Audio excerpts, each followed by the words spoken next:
This episode is brought to you by Progressive Insurance. Do you ever think about switching insurance companies to see if you could save some cash? Progressive makes it easy. Just drop in some details about yourself and see if you're eligible to save money when you bundle your home and auto policies. The process only takes minutes, and it could mean hundreds more in your pocket. Visit Progressive.com after this episode to see if you could save. Progressive Casualty Insurance Company and Affiliates. Potential savings will vary. Not available in all states. This is the best of the Morning X. Weekdays 6 to 7. And all new Morning X with Barnes and Leslie coming up 7 to 10 on the original 99X. You didn't exactly have to be very smart to follow the plot lines of the Three Stooges. I mean, it was just, it was bubblegum for the brain. Michael Chiklis has a movie coming out on Monday on ABC, the Three Stooges movie produced by Mel Gibson and his company.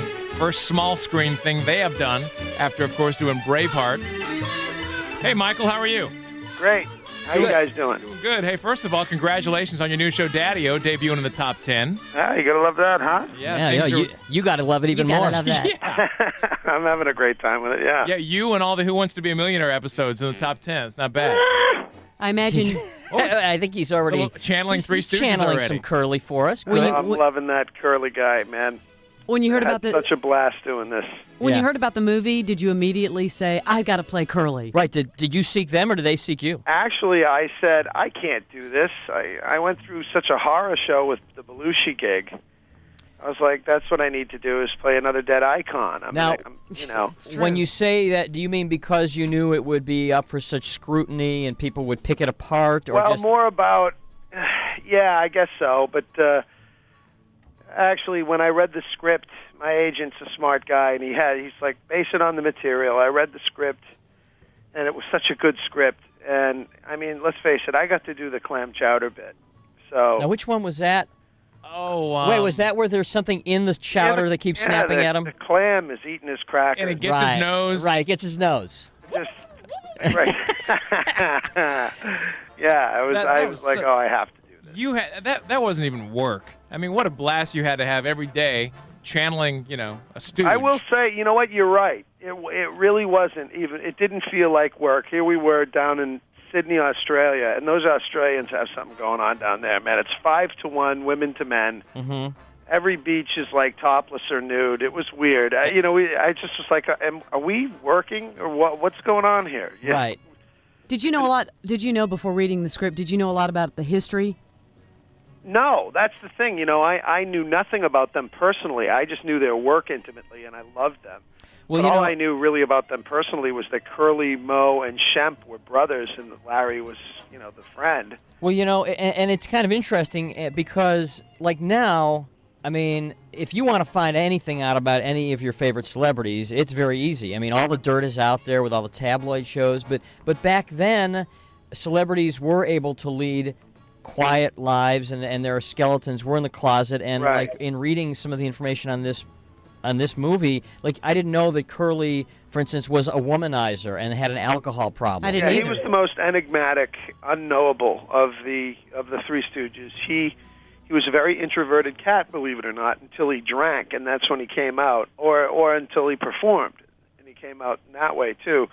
He was a pretty unhappy man-child. He felt really insecure, and I think that he felt like a fat, ugly buffoon. The way he was portrayed in the show, so I think he overcompensated with the womanizing and the drinking and comfort with the food, So. And didn't he also suffer from a lot of physical residual damage from the beatings that he took on film? Sure, he got hit and smacked around quite a bit, and between that and there's so many pearls in the movie and things that we found out about them that are so interesting to me. He had that interesting walk, that amazing comedic gait, and that was a result of a hunting accident. He shot himself literally in the foot, and he limped. Didn't know that. Wow. Didn't you get injured on the set? I got a nice cut on my forehead. I had a nice gash opened up in my forehead from Paul Ben-Victor, who plays Mo, when he smashes that radio onto my head. Sure. And, Ouch. the first time he did it, he kind of, he was afraid to really have at me, and it looked that way on the playback. So I said to him, "Go ahead, Paul. just smashed me with the thing, and let's make it work. And that was my fault. How long did it take you to get the hand movement down? The one we all did in school. Well, I've been doing that since school. Every guy. So what guy listening cannot do that? Leslie, give me see do it. Do it. No, look at her. God. Come on, Leslie. Michael, actually, and we talked about this earlier, and one of the women gave me a lot of crap for this, but you have to, the Stooges, I mean, it is a guy thing. Not to say that there aren't women who enjoy it, but it's more of a guy thing. It was much more of a guy thing. Now that I've played the guy and I've been talking about it so much, I'm finding out it really isn't as much of a guy thing as you think. But you don't see women. There's a lot of chicks that are into the Stooges, man. But you don't see women in bars going up to each other going, woo, woo, woo, woo, yeah. You don't see women doing that. I mean, that's true, but they sort of laugh at it, and women love to laugh. That's true. Yeah. Mel Gibson is known to play a lot of pranks on movie sets. Sure. He's Talk very about facetious. the big movie star. Well, we have to talk about Mel Gibson. Come on. But did he pull any pranks on the set? Because he's been known to do that. No, Boy didn't come down to the set. You gotta be kidding me. He produced it. He didn't even show up. Well, no, he couldn't because he was doing another movie, and then when he was supposed to come down, he had a family emergency with one of his kids. One of his 7 children. Yeah. Yes, and that is a family emergency. Seriously, he did, and it preempted him from coming down. But he was on the phone constantly. He was checking out the footage. He had, having Mel Gibson Godfather of production obviously has its huge benefits because the guy, when he says, "Look, we need a yak," there's a yak there in like 5 minutes. So. Well, he's a Stooges fanatic. Huge, yeah. Well, when we did the promotions in L.A. when we first got off the plane, he showed up and we shot a bunch of promotions together, and we basically, our first encounter was, listen, your mother and my mother were both mothers. Whoop, whoop, whoop, whoop, whoop, whoop. And we were smacking each other around. And, so we communicated in curly speak. It's kind of funny because of course, there's Jim Carrey today, but. I gotta believe an act like the Three Stooges today, there's no way it would make it. It was like the right thing at the right time, and it's great. When we look back at it. Could you be any more wrong? You think? See, I think it would work totally. God! Look at how popular they're becoming again. They're rerunning the shows now. It'd be a cult but I now. think it's popular because it was so brilliant. In other words, I don't think you could recreate it. It was so right at the right time. Well, they just did. They animated it. Beavis and Butthead. It's a long. No, I agree with the recreating of it. But if it were them, if they were young guys today, you think an act like that would kill? I would kill.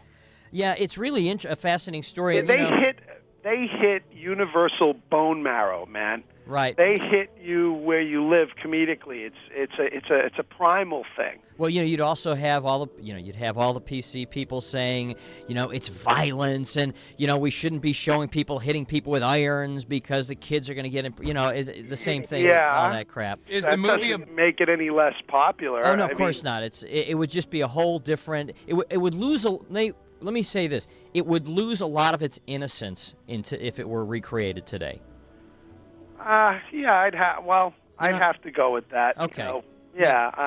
Because everybody frickin' analyzes exactly. everything. Overanalyzes. Exactly. We're talking to Michael Chiklis, who plays Curly in the new Three Stooges movie. I know you have to go. Is this 2 hours? Is it more of a behind-the-scenes look? It's some behind-the-scenes look. We do a couple of recreations, but I don't think anybody wants to see a movie that's just recreations of what the greatest did. Was it more dramatic than comedic? Or is it both? Yes, absolutely. It's they led 50 years of a show business life that was incredibly rich and fascinating, and you won't believe the things you find out. I mean, I had no idea. All I knew was that Mo, Curly, and Shemp were brothers. Other than that, I knew nothing about them personally, and I found out so many things about them in this movie, making it. How far does the movie take us through their career? It takes us from the 20s when they were a vaudeville act all the way until they died. And Curly was only like in his late 40s when he died, wasn't he? Well, but he had the stroke in his late 30s. Yeah, I mean, so he was young. His career was absolutely cut short. And you talk about it's a rich movie, but in the emotional sense, but the reality is also that these guys made very little money. They signed all the rights. Screwed. They got totally screwed, and a lot of the protections that someone like myself enjoys from the Screen Actors Guild and whatnot is largely because of how screwed they got. Wow. So we owe them a lot, actors and people in the business. Michael, good luck with it. We'll watch you Monday night on ABC, and also good luck with Daddy-O. Thanks, gang. The best of the Morning X 99X. Michael Rosenbaum and Tom Welling take you behind the scenes of one of the greatest shows of all time. They're Ultimate Rewatch podcast. We're in the midst of season 7, and hold on. Obviously, we had a very successful television show for 10 years that was Superman based. But we had to make everyone believe that you were Clark. I gotta be honest, I was surprised at the end of this episode that I wasn't. I was too. Talkville, the Smallville Rewatch podcast. I'm not sure I knew when I was filming it that I was not me. Follow and listen on your favorite platform.